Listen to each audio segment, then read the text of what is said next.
What's going on, you guys? Kenny here, also known as SolidFan85. Welcome to another political vlog. I was doing some thinking, and I wanted to touch on something that I've been thinking about actually off and on for the last year or so. Well, last few years. Since about 2016 when Sanders first entered the scene. Here's the deal. Bernie Sanders has been in politics for over 40 years now. He's been preaching the same thing for a long time. Very few things have changed in that, although there are some.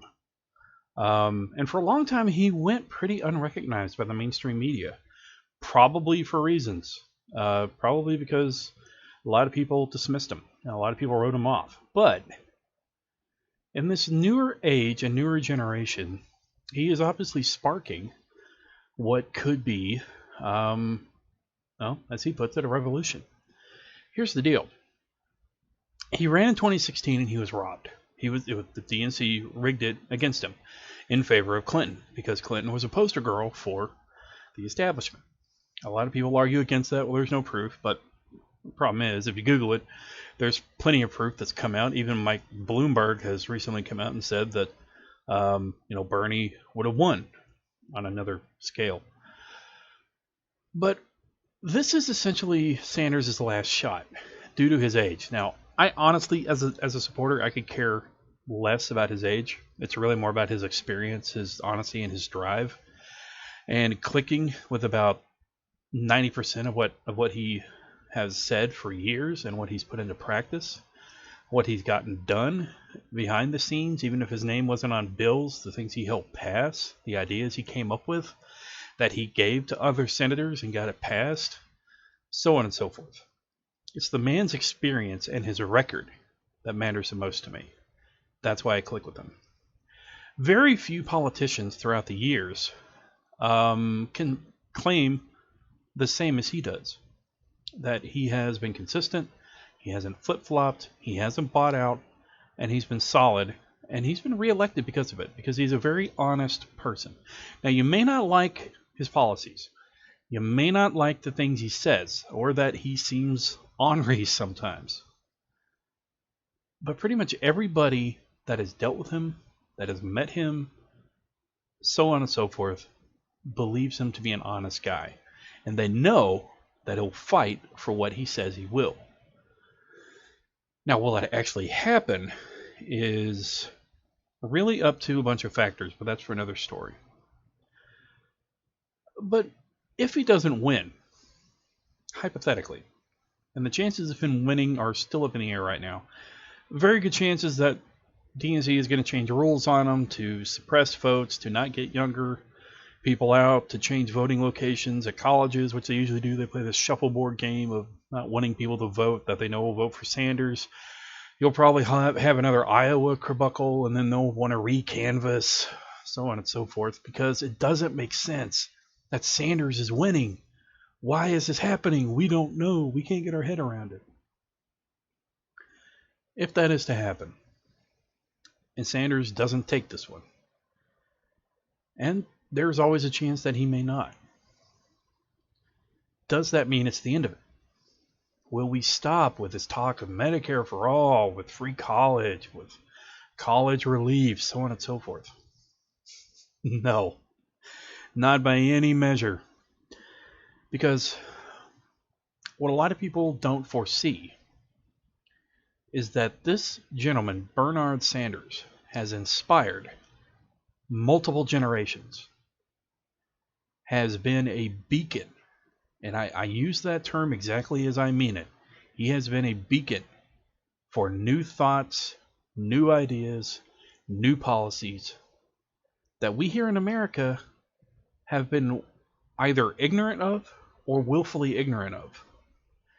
And he's also coming into an age where with the internet, we can see we're not limited to what the media tells us. We have wide open information talking about other parts of the world that this man is talking about.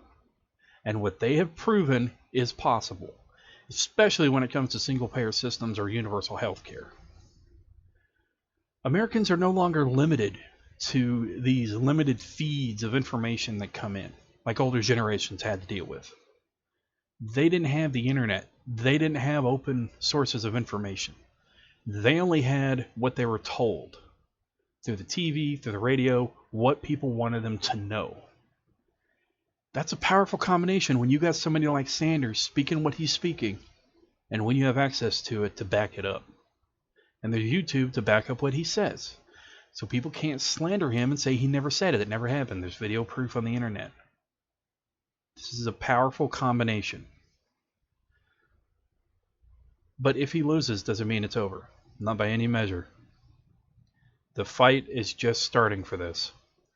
And Sanders, along with others throughout history, has been a pathfinder, a paver for this whole discussion. And it is far from over. So defeating Sanders does not defeat his policies, which is what the man is about.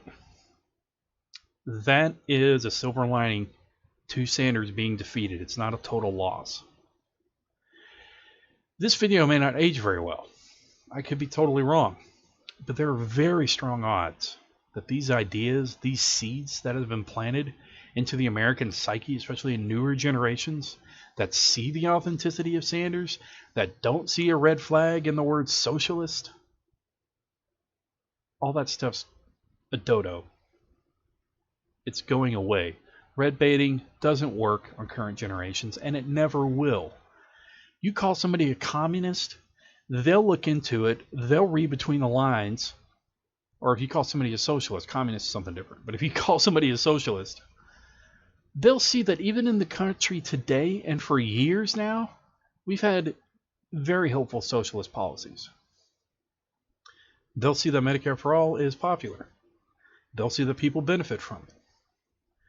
So the word socialist doesn't hold the power it used to. And people that throw that around like it's a bad thing, you have no power here. Just speaking the truth. So if Sanders loses, look, the fight's not over. And it won't be for a long time. Because he is going to go down in our annals of history as somebody that fought for what he believed. As somebody that fought for Americans. For what people need and what we're fighting for. People will try to suppress that. People will tell you that's not how we do things here. But America evolves. Americans evolve. Practices evolve. Laws evolve. Policies evolve. If we remain stagnant throughout history, we wouldn't be here right now. We would have stayed colonies. Very few colonies with just a breath of a whisper on history.